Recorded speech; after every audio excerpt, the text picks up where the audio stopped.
Calaroga Shark Media.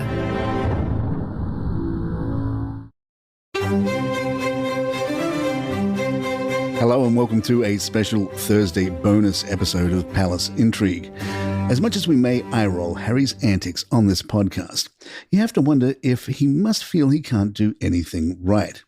Royal expert Robert Jobson suggests that Harry's unannounced visit may have caused some discomfort. Despite King Charles being touched by Harry's gesture, Jobson revealed to Mail Online Harry was not invited to make the 5,500-mile trip. I am told that the reality is both more complex and more troubling, that Harry caused some disquiet by taking it upon himself to fly over unbidden and at such short notice. Put bluntly, the king was unhappy about what amounted to a fait accompli served up by an emotional but well-meaning son. Our source, Deep Crown, tells us the king was frustrated that he had to hold up his helicopter in order to see Harry. GB News royal commentator Jenny Bond wondered why Harry didn't stay in one of the royal residences. Or he could go to Sandringham, perhaps by car, if he wasn't going to go in the helicopter with his father and his stepmother. Neither of those things happened. Instead, he went off to a hotel and goodness knows what he did with himself. We got a good chuckle out of whatever she meant by that line. Charlie Ray, the Sun's former royal editor, told Talk TV, "I think this just emphasizes and underlines how deep the rift is in the family. I don't think this is the first sign of the door opening to reconciliation. The fact that Harry has been there only for half an hour, it speaks volumes. He could have stayed around. Prince William, if he wanted, could have met Harry, maybe not today because he was working, but he hasn't got any official public duties for the rest of the week. He may have had private duties, but he could have seen Harry, and that again shows how deep the chasm is between the two brothers. I am not sure it's going to open any doors for future meetings of peace between Harry and the rest of the family. There is going to be no welcome at Adelaide Cottage for Prince Harry from the Waleses." Harry has returned to California, having been seen departing a Delta flight that arrived at LAX at 6:16 p.m. local time on Wednesday. It's understood that the prince opted for the Delta service after the British Airways flight he was initially expected to board was delayed by 2 hours. Accompanied by a single security guard, Harry quickly handled his luggage, placing it in the back of a private suites vehicle before swiftly getting in to avoid the rain. During a charity event in London, the working Prince William may not have had time for Harry, but he did have time for Tom Cruise.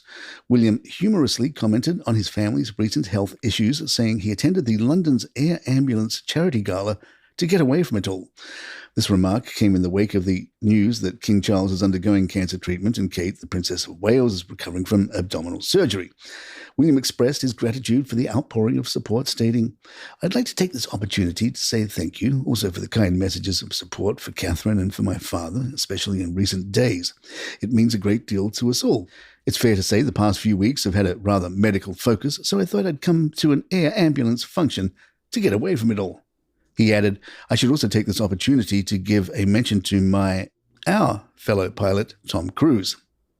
Having served as an air ambulance pilot, William, who has been a patron of the organization since 2020, seized the moment to acknowledge Tom Cruise, a notable supporter of the charity.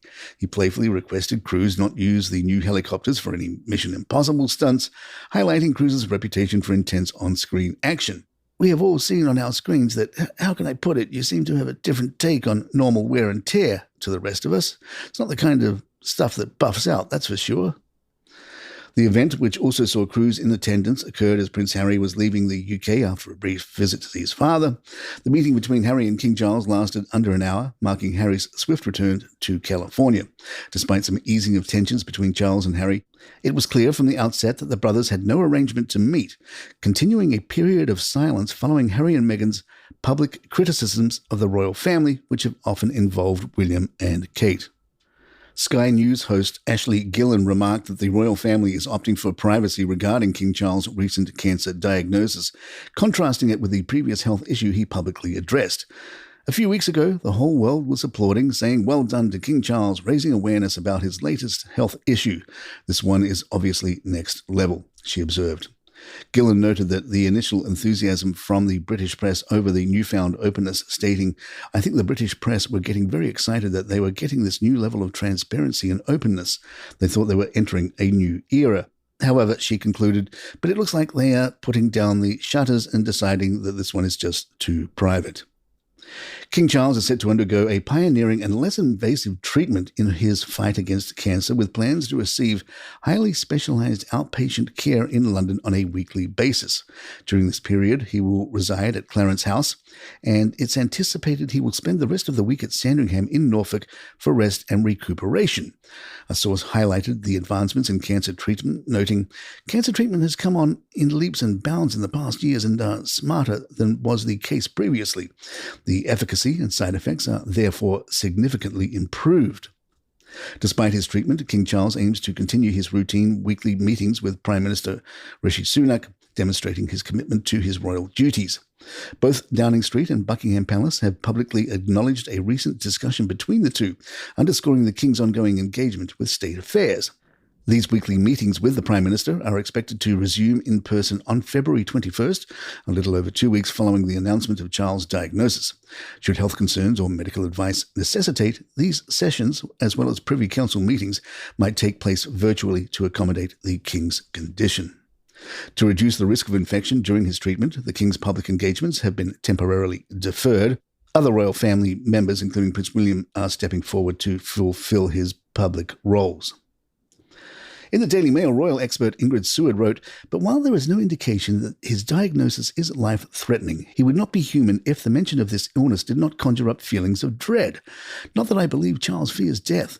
He would just be afraid of his life ending before he had accomplished the things he was determined to achieve before his time came."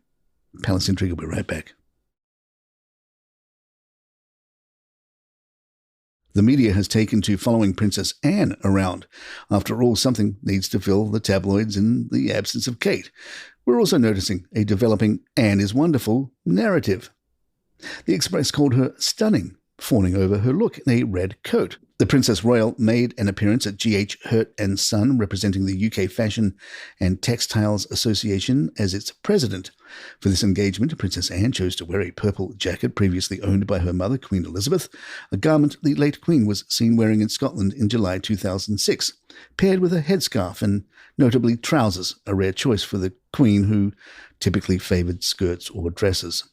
This occasion marked the first time Princess Anne has publicly worn a piece from her mother's wardrobe, showcasing her penchant for re-wearing beloved clothing items and now honouring her mother's fashion legacy. Princess Anne's decision to wear her mother's jacket sends a strong message of continuity and dedication to her royal responsibilities, while also paying homage to Queen Elizabeth's enduring influence.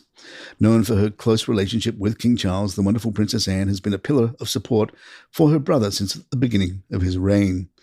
Continuing with her busy schedule, Princess Anne visited the Defence Explosive Ordnance Disposal Training Regiment at St. George's Barracks, where she is the Colonel-in-Chief of the Royal Logistical Corps. During this visit, she wore a red coat adorned with a notable Scout Reef knot brooch.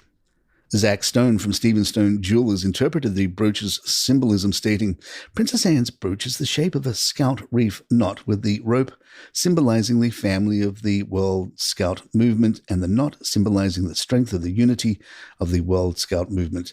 The brooch is the perfect fit for the Princess Royal, who is known for her strong character, particularly at this moment in time when the family are in turmoil due to King Charles' recent cancer diagnosis."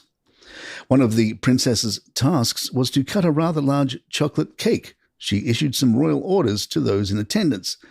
"I hope you've all had a chance to see this cake because it really is stunning, but the instructions are that you will eat it if I cut it because otherwise it's just legalized vandalism. Okay, good. Enjoy the cake."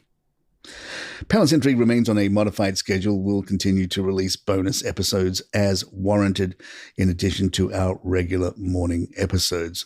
And there you have it. If you'd like to email us, our address is thepalaceintrigue@gmail.com. Please follow us on Apple or Spotify or the app of your choice, and you'll get these alerts when they happen. I'm Mark Francis. My thanks to John McDermott. This is Palace Intrigue, and good times.